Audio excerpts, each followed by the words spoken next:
Hey everyone, it's Kenji, and we're making some elote. Elote, so commonly called Mexican street corn. Although the version I'm making here is not exactly how you would find it on the streets of Mexico, or maybe you would. I don't know. The ones I've had in Mexico have tended to use not sweet corn, not like a North American style sweet corn, but more of the sort of starchier corn. Although I obviously have not had it everywhere in Mexico, so I don't know. Maybe it's common to also make it sweet corn, so someone can tell me that, if that's true or not. All right, so basically all I've done, grilled it over the hottest part of my grill until it gets nice and charred like this. Okay.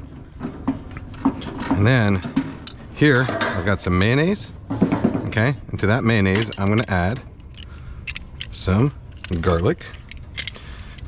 I'm making it essentially the way we used to make it at one of my old restaurant jobs, which is a place in Boston called Toro, which is a Spanish, ostensibly a Spanish tapas bar. Still open.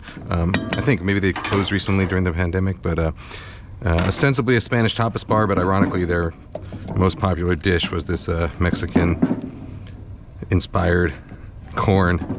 All right, so I got some garlic in there. I made a lot of this while I was working there. When we opened, I think it was $3 per ear. And it's probably like $12 per ear now, given the way food prices are going. Garlic, mayonnaise, lime juice. I'm gonna add a little bit of this chopped scallion, a little bit of cilantro. Okay, now what I'm gonna do is I'm gonna take this corn, hold it in here, right, and take this mixture, kind of slather it on.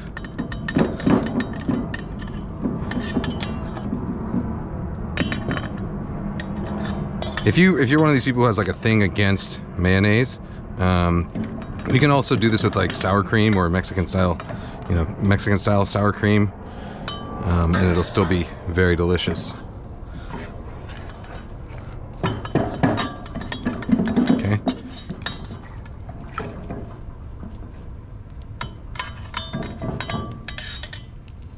I should have used a bigger bowl.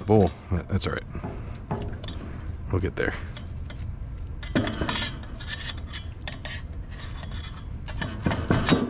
All right, now what I'm gonna do is I'm gonna hold this up like that, and I've got this cotija cheese. Any sort of like dry, crumbly cheese will work. I'm using cotija, but you can also do this. I've done it with like Romano. It's delicious with Romano.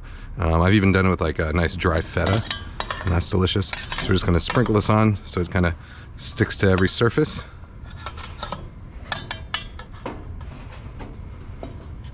Okay. Same with this ear.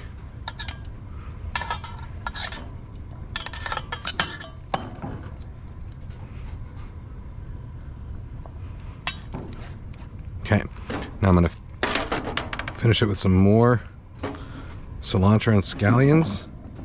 Every one of these ingredients is kind of optional. The real keys here are, or the parts that you see pretty much every time are either the mayonnaise or cream and cheese, right?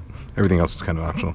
So I'm gonna do also a little bit of chili powder. You can use any kind of chili powder you like. This is actually Korean chili flakes, but you can use like tahini, the kind of lemon or lime scented chili powder.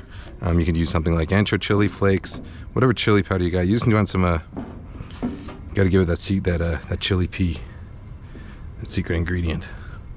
All right, and that is it. I've never met anyone who didn't taste this and think like, holy shit, that's the best corn way that's the best way to make corn.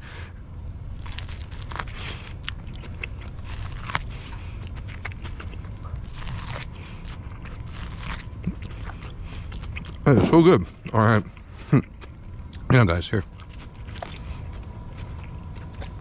Oh, here you go. Come on. Look here. Hey, bud. Come on. There you go. All right, guys, gals, non-binary pals. Elote. I will see you next time. Bye-bye.